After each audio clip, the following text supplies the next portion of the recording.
गृहमंत्र्यांनी कायदा सुव्यवस्थेचा जो बोजवारा उडालाय त्यासाठी राजीनामा दिलाच पाहिजे, पण नैतिकता म्हणून राजीनामा गृहमंत्र्यांनी द्यायचा असतो आणि देवेंद्र फडणवीस यांच्या ठाई नैतिकता आहे असं दूर दूरपर्यंत दिसत नाही।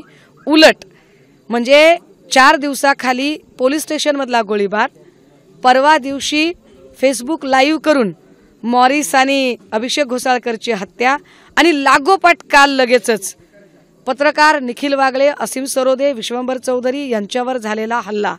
खरं तर पुणे भाजपा पदाधिकारी धीरज घाटेने मी हल्ला करणार आहे असे जेव्हा सांगितले होते तेव्हा प्रिकॉटरी ॲक्शन म्हणून धीरज घाटेला अटक करणे आणि वागळे, सरोदे, चौधरी यांना संरक्षण देणे ही पोलिसांची आद्य भूमिका असायला हवी होती।